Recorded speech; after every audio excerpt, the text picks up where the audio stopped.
Hello, my name is Alexandra Donaldson, and today I'm going to present my lesson plan for contraceptives.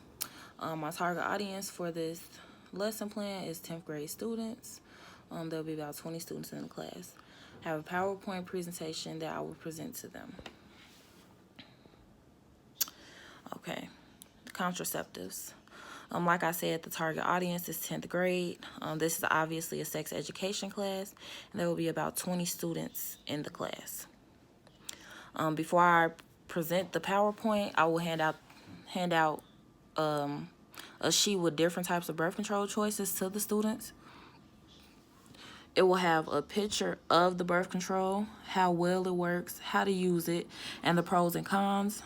Some of the birth control options listed here are the implant, the shot, the patch. There's a second page that lists like condoms, the diaphragm. I actually received this sheet from reproductiveaccess.org. I'll hand this out before I even present the PowerPoint. After they receive the handout, I will then ask the students if they have had any sexual education classes before and what did they learn. Do they know anything about contraceptives? And then I will base my lesson and how I present my PowerPoint off of what they know and what they don't know. Contraceptives is a device or a drug that helps to prevent unwanted pregnancies, and it can prevent against sexually transmitted diseases depending on what type of contraceptive it is. Today I will discuss the pill, the patch, and the male condom, which are some of the contraceptives that are most common. That's the reason why I chose to discuss them. The pill, there are various kinds of pills. All of the pills contain hormones. One of the most common pill is the combination pill. It contains estrogen and progestin. There are some pills that have less hormones. Typically women who are nursing, they will use the pill that has less hormones in it because they don't want all those hormones in their body while they're breastfeeding. They're all the pills contain active pills, which are the pills with hormones in them, and they have inactive pills which contain no hormones, and those are typically called placebos. They don't have any medicine in them. Some women just take them so they don't get out of the habit of taking the pill, because you must take the pill every day at the same time for it to be as effective as it can be. The number of active pills and inactive pills vary depending on the type of birth control. So you might get a pack of birth control pills that has 21 active pills and 7 placebos.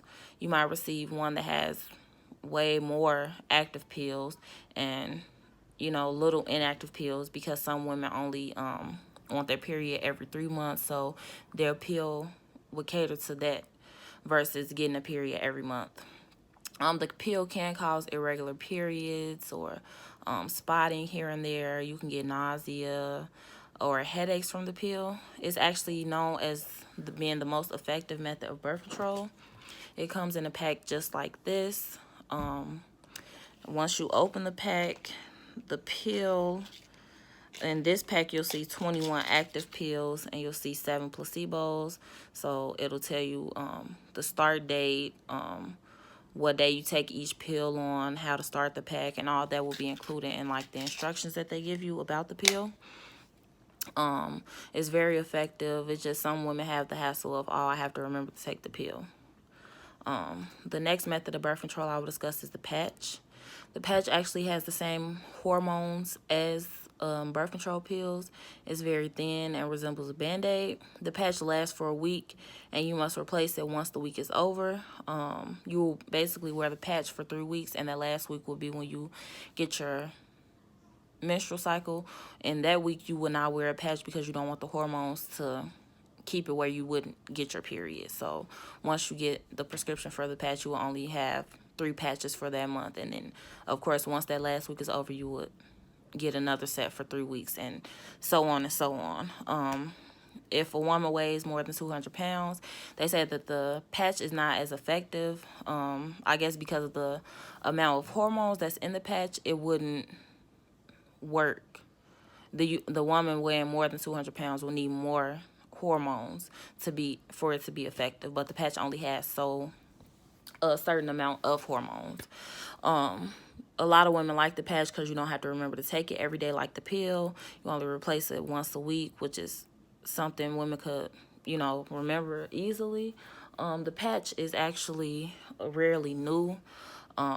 There's not a lot of research and evidence to support it. There haven't been a lot of failure rates, however, with the patch.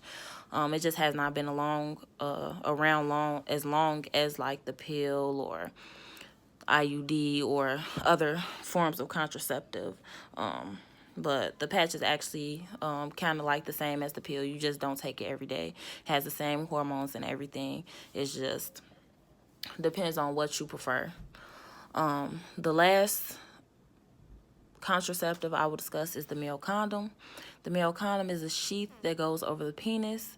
There are different types of male condoms to cater to everyone's needs. So you might see a condom that's thin, for example, a Trojan bearskin, or a condom that's ridged. It just depends on the preferences of the male or the female, what they like. They have condoms for someone if they are allergic to latex, which is what most condoms are made of. So if you were allergic to latex, you will actually get a condom that's made of lambskin, because it doesn't have latex in it. The male condom basically catches semen, so it does not enter the vagina. The male condom has no side effects. The only side effect will be is if you were allergic to the latex, then obviously you couldn't use a latex condom. The only method, actually the male condom is the only method other than abstinence that protects against sexually transmitted diseases. All the other birth control pills, birth control methods and contraceptives, they actually just prevent against unwanted pregnancies. They don't actually prevent someone from getting sexually transmitted diseases, which is very important nowadays because a lot of people have sexually transmitted diseases and they don't know. They unknowingly pass them on, or willingly in some cases pass them on to their partners or people they're sexually active with. So they usually say if you use one birth control method, such as the pill or the patch, use a condom as well, just to be doubly protected against unwanted pregnancy, and that's your protection against sexually transmitted diseases. A condom usually comes in a pack maybe like this. It's a foil wrap. And once you take the condom out, you pinch the tip of the condom and you roll it down over the shaft of the penis. This is what an unrolled condom looks like. But however, when you take it out of the pack, it will be rolled up. But this is what it looks like unrolled, just to give people an idea of it if they've never seen one, had to use one, or anything of that sort. Like I'm saying, this one is made of latex. If you were someone that was allergic to latex, you would not use this condom. You would get a condom that's made of lambskin. Overall, the male condom has always had good reviews. It's very effective. There are no side effects like the pill where you have nausea or headaches or irregular cycles. And it is the only method, like I said, that protects against sexually transmitted diseases. Finally, once this PowerPoint is complete, the homework will be to ask parents what information they can tell you about the importance of contraceptives. Please bring back a paragraph of what they told you for the next class, just to show that you understand the lesson. You have good support at home and encouragement to use contraceptives, and